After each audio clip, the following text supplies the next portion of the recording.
so happy we alive.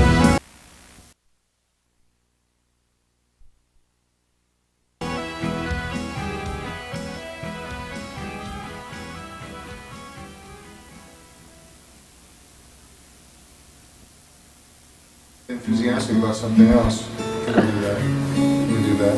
Well, thank you for the entertainment and hospitality. And I'll head upstairs.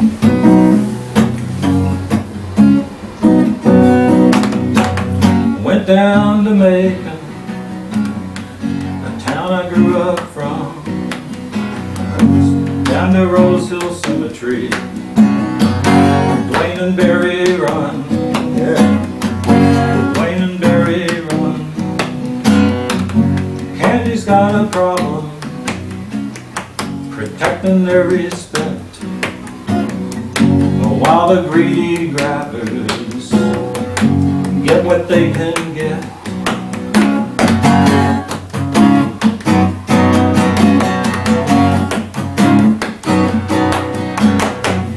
Went down to Macon,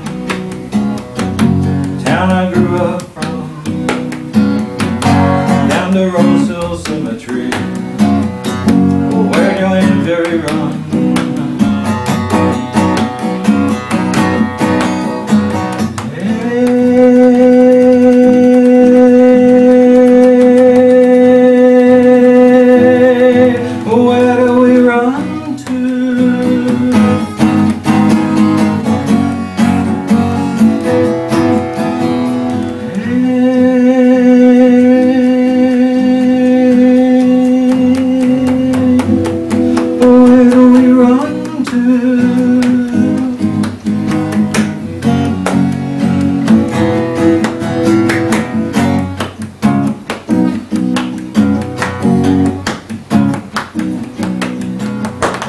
Dropped by the old big house, up Vandal Avenue, live oak and hot sun, same as 72, same as 72.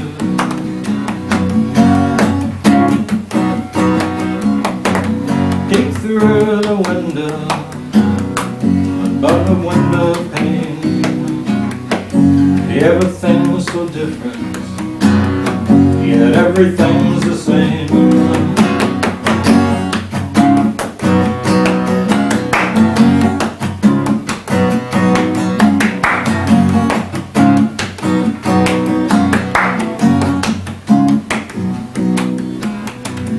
Spirit of the Blackfoot, spirit of the Nile, spirit of the brothers, no one dare defile.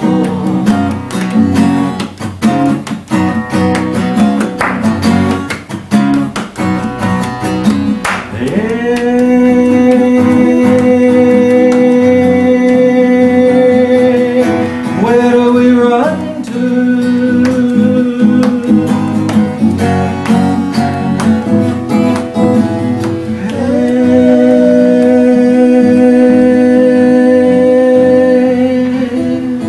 Where do we run to?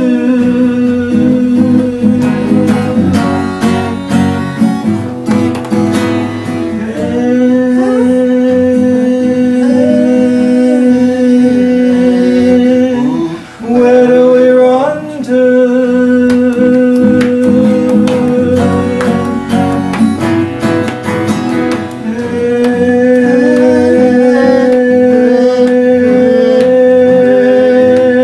Where do we run to?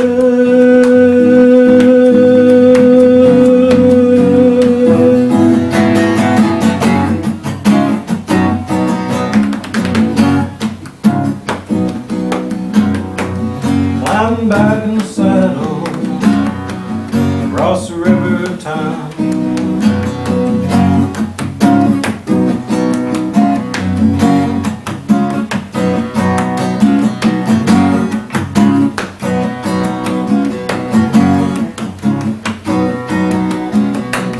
Went down to Macon, town I grew up from, out to Rose Hill Cemetery, where Dwayne and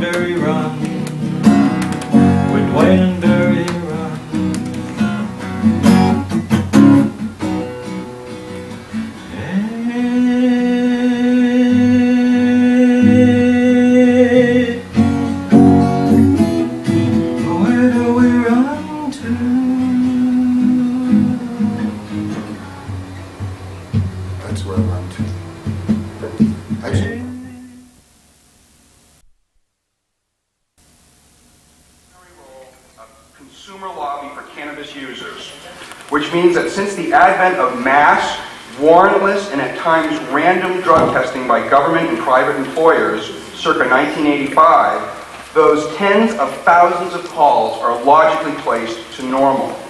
Of the many different and compelling reasons why citizens contact NORML, there are sadly two primary sources of inquiries.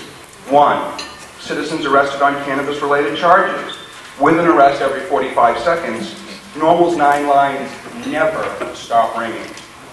Two, citizens having to confront a drug test for any number of reasons. Pre-employment, employment, increase in salary, change of jobs, life insurance, commercial driving license, professional licenses for occupations such as forklift operator, boat captain, railway employee, daycare provider, law enforcement, and numerous other jobs. Criminal justice, and a growing amount of individuals who are being drug tested because they're in the midst of an acrimonious split with their partner, and they're drug testing each other over who will regain custodial rights to the child or children. In the early 1990s, 4 out of 5 calls to NORML was on drug testing. To help these thousands of citizens, NORML set up a 900 line, developed a detailed informational mailing specific to the science and methodology of drug testing, and now in the internet age, has numerous reports and academic papers regarding drug testing posted on NORML's popular and informative homepage. Unfortunately, NORML's help is better equated to triage rather than a curative solution. This is so because approximately 60% of the American workforce is subject to some form of drug test or another. I shudder to think how many more public inquiries NORML would receive if we had an even higher public profile. Of the many outgrowths and structural infirmities created by the war on some drugs, drug testing might well be the most nefarious because it is the confluence of two bittersweet friends: technology and law. Former Journal of American Medical Association editor George Lundberg deemed drug testing psychopharmacological McCarthyism. That description is one of the most succinct I'm aware of to describe the totality of this country's zeal for drug testing. In sum, we now have in mass drug testing based on two false premises. Number one, that a person who uses cannabis outside of the workplace is a significant safety risk to himself and his fellow workers. Also, that the person is not as productive and attentive as his non-cannabis consuming peers. In other words, the cannabis user is defective. Two, the current science and technology can, with great certainty, accurately detect the presence of inert metabolites, and that the very existence of such is a measurement of workplace impairment. Both of these premises are false. Many of the remarks and comments by today's speakers will address these two terribly flawed rationales that provide the government and big business with the necessary excuse to invade not only the privacy of their employees, but to demand their employees excrete bodily fluids or provide parts of their body for a warrantless and often suspicionless search. I'm confident that today's numerous panels examining drug testing will ferret out nearly all you need to know about the technology of drug testing and, more importantly, how concerned citizens can persuade elected officials to return to the days when drug testing was limited to for-cause situations. And now for this morning's primetime speaker. I went to school and principally grew up in what I call the Happy Valley in Amherst, Massachusetts, in Western Mass. And when I came down to Washington in 1989, I left a great dentist behind